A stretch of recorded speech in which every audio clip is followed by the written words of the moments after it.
Monsieur le Président, Mesdames et Messieurs les experts et professionnels de santé, Mesdames et Messieurs, je suis très heureux aujourd'hui d'intervenir devant vous à l'occasion de l'ouverture du 52e Congrès international francophone de médecine légale.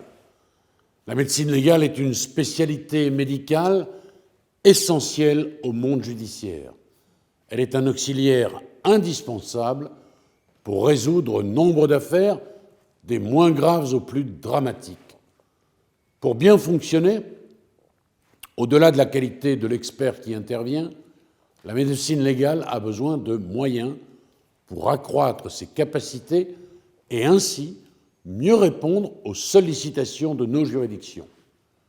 Pour cela, dès mon arrivée à la tête de ce ministère, j'ai souhaité donner des moyens nouveaux à la justice afin de lui permettre de mieux fonctionner dans l'intérêt de l'institution, des justiciables et de ses partenaires.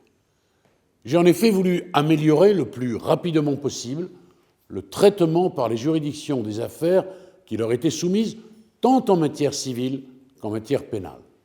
J'ai ainsi obtenu en 2021, grâce à l'appui du Premier ministre, un budget historique pour mon ministère en hausse de 8%, et pour 2022, une nouvelle augmentation de 8% sera présentée au Parlement pour approcher le seuil des 9 milliards d'euros. Cet effort budgétaire extrêmement important démontre la volonté de ce gouvernement de donner enfin à la justice les moyens qu'elle mérite. Ainsi, depuis mon arrivée, c'est 1,3 milliard de crédits en plus qui ont été octroyés et sur le quinquennat, c'est une hausse de 33% du budget de la justice.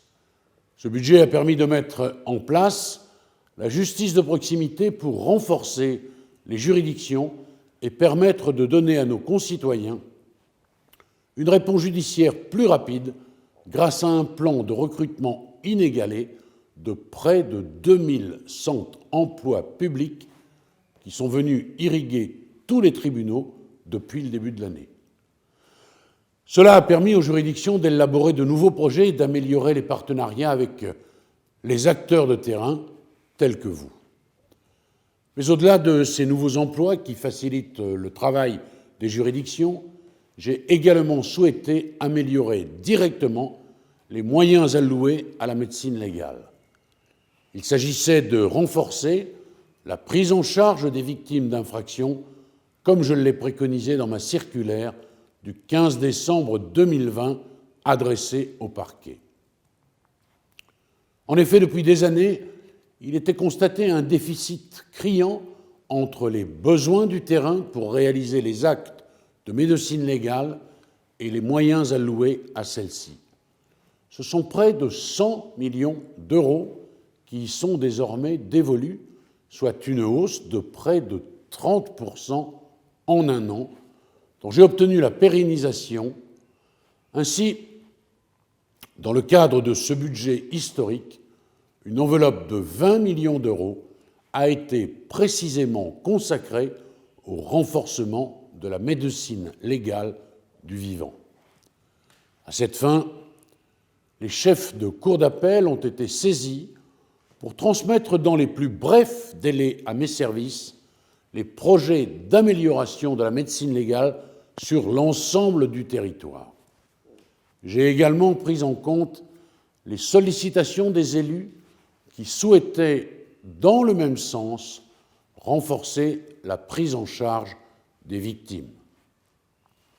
Des concertations ont donc eu lieu dans chaque cour d'appel avec les acteurs locaux et les responsables de la médecine légale. Ce sont ainsi plus de 60 projets qui ont été transmis à la chancellerie par les chefs de cour.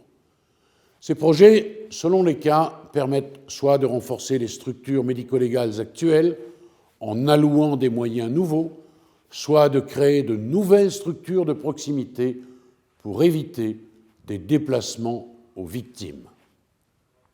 Par exemple, grâce à ces financements du ministère de la Justice, dans le ressort du tribunal judiciaire de Lyon, l'unité médico-judiciaire va être renforcée comme dans celle des tribunaux de Montpellier, de Tours ou de Nantes.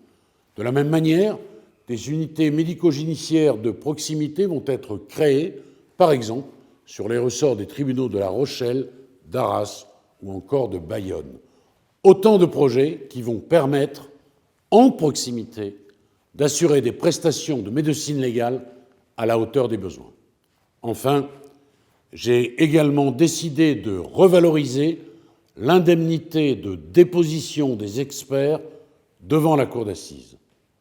Un projet de décret sera soumis très prochainement à l'avis du Conseil d'État pour fixer cette indemnité à 100 €, alors qu'elle n'est actuellement que de 43 €, soit une hausse de 129%. L'ensemble de ces mesures démontre combien mon ministère soutient votre action, celle de professionnels travaillant au quotidien pour la justice. Mesdames et messieurs, je vous remercie pour votre engagement. Je vous souhaite à tous un excellent congrès.